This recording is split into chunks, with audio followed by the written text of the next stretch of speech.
I can confirm that sad Affleck is now the best Affleck. What is up, Flick fans? Welcome back to my channel. I just got back from the brand new Gavin O'Connor film, The Way Back, starring Ben Affleck. I need you in the comments down below. Were you excited for this? Are you a Gavin O'Connor fan?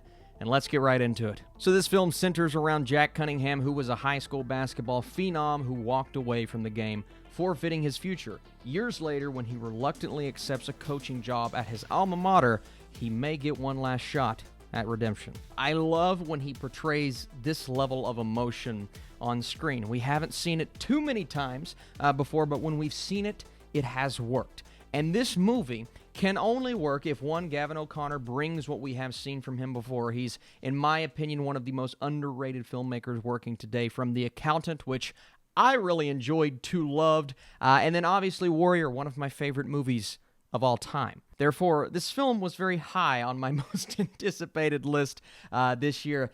And then obviously Ben Affleck has to work. He has to bring it here. And let's start there with his performance. It is, in my opinion, and it may be too soon to say this, I think it's his best performance ever.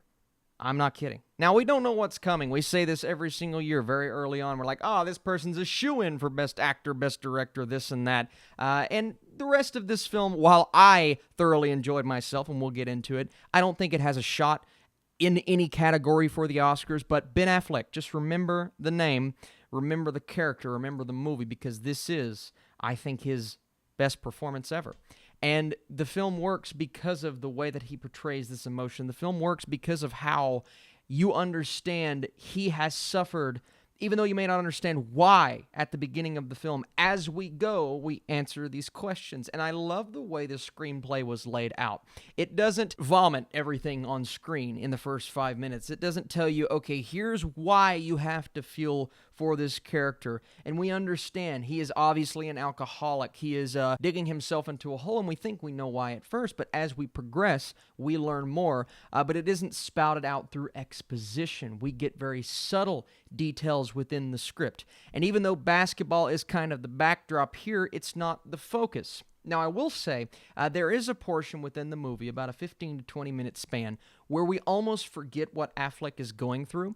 And at first, that really bothered me. I walked out of the theater going, I wish we would have had some just interlaced within the basketball scenes. And I love the connection with the team. I love the fact that we're building on these relationships. One in particular with one player that I really enjoyed. And there's a moment where we start to understand that his father hasn't necessarily been as supportive as maybe even Affleck's character in this movie.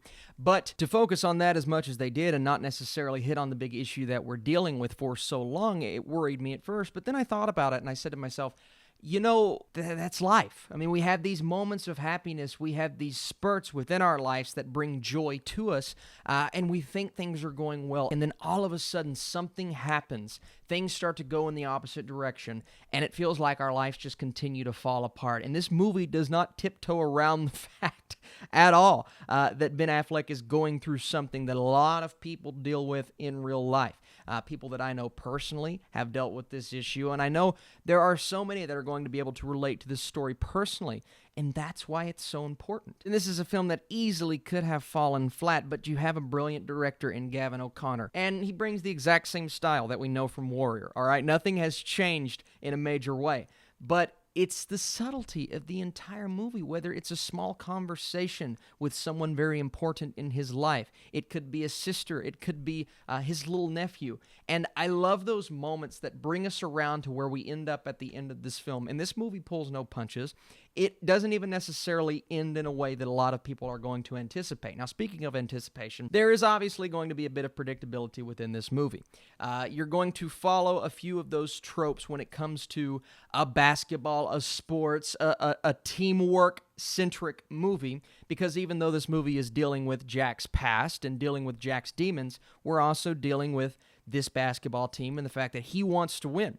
And he has that mentality from when he played, but he had to cut off that portion of his life for one particular reason that you learn in the movie. And as someone who played basketball in high school, I was focusing on the detail. I was focusing on how they went about filming the basketball scenes and the action in this kind of film. And it's all really well done. I mean, in a movie like this especially, you can tell when the basketball scenes are not authentic, And not even focusing on the film style, just the way that the players are moving and can they actually play. But they can. The basketball games felt very realistic, and then you get into the sound design and the camera movements and the way that they portray certain elements. And yes, some of those moments are a bit predictable.